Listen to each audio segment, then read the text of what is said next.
नमस्कार। असम आदित्य से मैं काजल आप सभी का स्वागत करती हूँ। आइए देखते हैं आज की पहली खबर। सुप्रीम कोर्ट के जस्टिस उदय उमेश ललित ने देश के 49वें मुख्य न्यायाधीश के रूप में शपथ ली। देश की राष्ट्रपति द्रौपदी मुर्मू ने उन्हें सीजेआई पद की शपथ दिलाई। आज से ही जस्टिस यू ललित का 74 दिनों का कार्यकाल शुरू हो रहा है। शपथ ग्रहण के बाद जस्टिस ललित ने अपने पिता जस्टिस उमेश रंगनाथ ललित के पैर छूकर आशीर्वाद लिए। जस्टिस यू ललित ने देश के 49वें चीफ जस्टिस के रूप में शपथ ली है। आज राष्ट्रपति भवन में उन्हें राष्ट्रपति द्रौपदी मुर्मू ने पद और गोपनीयता की शपथ दिलाई। जस्टिस उदय उमेश ललित ने जस्टिस एन.वी. रमन्ना की जगह ले रहे हैं, जो कि कल 26 अगस्त को मुख्य न्यायाधीश के रूप में रिटायर हुए हैं।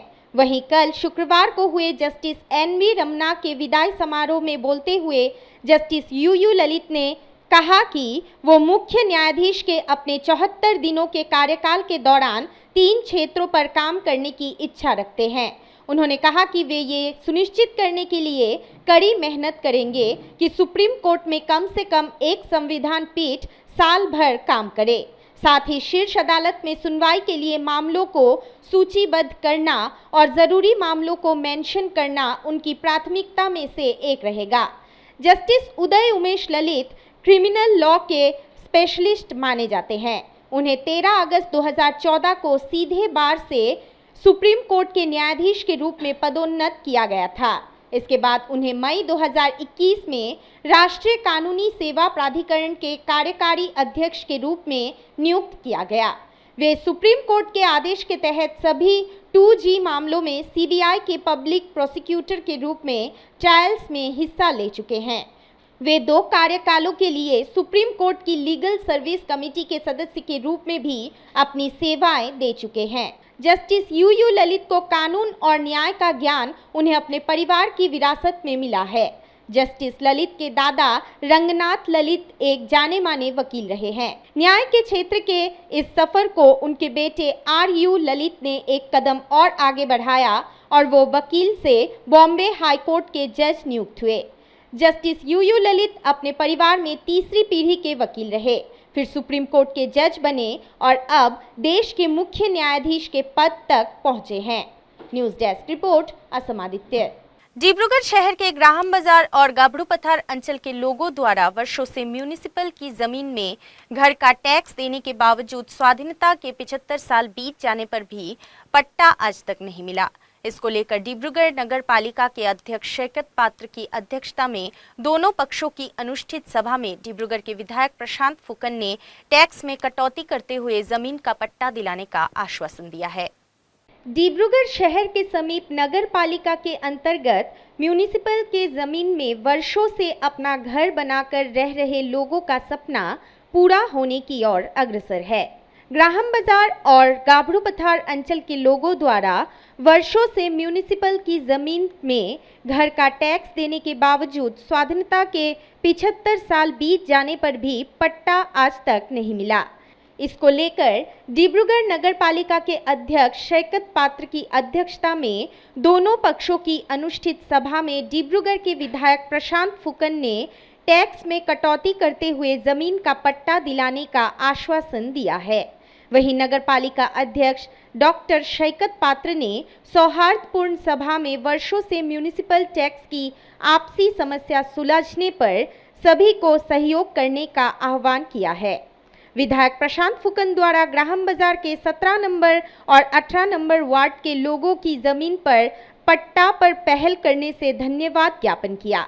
इसको लेकर ग्राहम बाजार वासियों में खुशी का माहौल देखी जा रही है। समन्वय 17 और 18 नंबर वार्ड का जो समन्वय कमेटी था उन लोग भी आगे बढ़ के आया। जो इतना साल पुराना का एक प्रॉब्लम था 2011 से पहले से ही ऑलमोस्ट 14-15 साल हो गया, ये प्रॉब्लम आज सॉल्व हुआ। जो भी हो हम लोग सबको आपको धन्यवाद देते हूँ। हम लोग वार्ड कमिश्नर है 17-18 नंबर का वार्ड कमिश्नर निरूपा दत्त और सीमांत बोरवा, इन लोग भी ये प्रॉब्लम सॉल्व करने के लिए काफ़ी दिन से लगा हुआ था। उन्होंने नया बोर्ड फॉर्म होने के बाद से ही हम लोग का रिक्वेस्ट कर रहा था कि जल्दी मीटिंग दीजिए और 17-18 नंबर का जो बासिंदा लोग हैं उन लोग को भी हम लोग रिक्वेस्ट करेगा। जो हम लोग का जो डिसीजन हुआ उन लोग आगे इसको आगे लेके जाएगा और डिब्रूगढ़ का हम लोग और आगे लेके जाएंगे। धन्यवाद। News desk report, Assam Aditya. अब बढ़ते हैं अगली खबर की ओर। फीफा ने भारतीय फुटबॉल संघ पर लगाए गए बैन को हटा लिया है। साथ ही फीफा ने कहा है कि अंडर 17 वुमेन्स वर्ल्ड कप 2022 अब भारत में पहले से तय कार्यक्रम के अनुसार आयोजित किया जा सकता है। इस टूर्नामेंट का आयोजन 11 से 30 अक्टूबर तक भुवनेश्वर, गोवा और मुंबई में होना है। इससे पहले 15 अगस्त को फीफा ने AIFF को बैन कर दिया था। फीफा के नियमों और संविधान के गंभीर उल्लंघन की वजह से ये कार्रवाई की गई थी। International federation of association football ने ऑल इंडिया फुटबॉल फेडरेशन पर लगा बैन हटा दिया है। फीफा ने ऑल इंडिया फुटबॉल फेडरेशन में थर्ड पार्टी के दखल की वजह से प्रतिबंध लगाया था। बता दें कि फीफा ने तब अपने बयान में कहा था कि थर्ड पार्टीज के बहुत ज्यादा दखल की वजह से AIFF को सस्पेंड करने का फैसला किया गया है। फीफा ने ये भी कहा था कि ये सस्पेंशन तभी हटेगा जब वो साथ मिलकर काम करना शुरू करेंगे। केंद्रीय खेल मंत्री अनुराग ठाकुर ने ट्वीट कर बैन हटने की खुशखबरी दी है। फीफा ने अखिल भारतीय फुटबॉल महासंघ को 15 अगस्त की रात निलंबित कर दिया था। इसके साथ ही भारत में 11 से 30 अक्टूबर तक होने वाले फीफा अंडर 17 महिला विश्व कप की मेजबानी भी छीनने की बात फीफा ने अपनी प्रेस रिलीज में कही थी। फीफा ने प्रेस रिलीज जारी करते हुए अपने बयान में कहा था, फीफा काउंसिल के ब्यूरो ने तीसरे पक्ष के हस्तक्षेप के कारण भारतीय फुटबॉल महासंघ को निलंबित करने का फैसला लिया है। इस सस्पेंशन को हटाने पर रिलीज में आगे लिखा गया कि निलंबन तभी हटेगा जब AIFF कार्यकारी समिति की जगह प्रशासकों की समिति के गठन का फैसला वापस लिया जाएगा और AIFF प्रशासन को महासंघ के रोजमर्रा के काम का पूरा नियंत्रण दिया जाएगा। इसके बाद केंद्र सरकार ने सुप्रीम कोर्ट से AIFF के कामकाज की देखभाल कर रहे प्रशासकों की समिति को हटाने की गुजारिश की। उच्चतम न्यायालय ने सोमवार को निर्देश दिया कि अखिल भारतीय फुटबॉल महासंघ के कामकाज के संचालन के लिए नियुक्त 3 सदस्यीय प्रशासकों की समिति को बर्खास्त माना जाए। समिति के अध्यक्ष उच्चतम न्यायालय के पूर्व न्यायाधीश AR दवे थे। न्यायालय ने कहा कि भारत में अंडर 17 महिला विश्व कप के आयोजन और अंतर्राष्ट्रीय फुटबॉल महासंघ द्वारा AIFF पर लगाया निलंबन रद्द कराने के लिए इसने अपने पूर्व आदेश में बदलाव किया है। अदालत की इस कार्रवाई के 4 दिनों के भीतर फीफा ने अपने बयान में कहा कि परिषद के ब्यूरो ने 25 अगस्त को AIFF के निलंबन को तत्काल प्रभाव से हटाने का फैसला लिया है। फीफा अंडर 17 महिला विश्व कप 2022 का आयोजन 11 से 30 अक्टूबर को भारत में आयोजित किया जा सकता है। News desk report, Assam Aditya. Bharat की semi high speed train Vande Bharat ने स्पीड ट्रायल के दौरान 180 किलोमीटर प्रति घंटे की रफ्तार से चलने का नया रिकॉर्ड बनाया है। इसकी जानकारी रेल मंत्री अश्विनी वैष्णव ने दी। उन्होंने ट्वीट कर बताया कि वंदे भारत 2 का स्पीड कोटा नागदा सेक्शन के बीच किया गया, जिसकी स्पीड 120, 130, 150 और 180 किलोमीटर प्रति घंटे दर्ज की गई। वंदे भारत का speed trial Kota Nagda railway section पर विभिन्न स्पीड पर किया गया। भारतीय रेलवे की ये बड़ी उपलब्धि मानी जा रही है। भारतीय रेलवे ने एक नई कामयाबी गढ़ी है।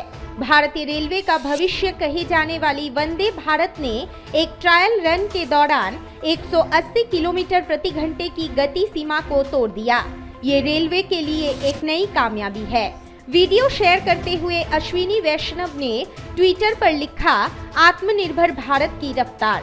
वंदे भारत ट्रेन को शताब्दी के विकल्प के तौर पर लाया जा रहा है। इस ट्रेन की क्षमता 200 किलोमीटर प्रति घंटे की रफ्तार की है। हालांकि इसके लिए अनुकूल ट्रैक और ग्रीन सिग्नल की अत्यंत आवश्यकता होती है। नई वंदे भारत में 16 कोचों के साथ शताब्दी एक्सप्रेस के समान यात्री ले जाने की क्षमता होगी। इसमें दोनों सिरों पर ड्राइवर केबिन है। वंदे भारत एक्सप्रेस पूरी तरह से वातानुकूलित ट्रेन है। रेलवे इस ट्रेन से यात्रियों को आरामदायक और सुरक्षित यात्रा प्रदान करने का दावा करता है। इस ट्रेन के दूसरे चरण का trial run Kota Nagda section पर शुरू हुआ। रेलवे के मुताबिक ट्रायल रन पूरा होने के बाद इसकी रिपोर्ट रेलवे सेफ्टी कमिश्नर को भेजी जाएगी। सुरक्षा आयुक्त से हरी झंडी मिलने के बाद नई वंदे भारत एक्सप्रेस ट्रेन दूसरे नए रूट पर चलने लगेगी। बताया जा रहा है कि नई ट्रेन अहमदाबाद और मुंबई के बीच चलाई जा सकती है। नई ट्रेनों में यात्रा को सुरक्षित और अधिक आरामदायक बनाने के लिए ऑटोमेटिक फायर सेंसर, सीसीटीवी कैमरे और जीपीएस सिस्टम लगे होंगे। इन ट्रेनों की अधिकतम गति 180 किलोमीटर प्रति घंटा तक है। आईसीएफ ने अगस्त 2023 तक 75 वंदे भारत ट्रेनों के निर्माण का लक्ष्य रखा है। पिछली ट्रेनों की तुलना में हल्के डिब्बे होने के कारण नई ट्रेनों में यात्रा करना अधिक आरामदायक होगा। कोच स्टेनलेस स्टील के बने हैं।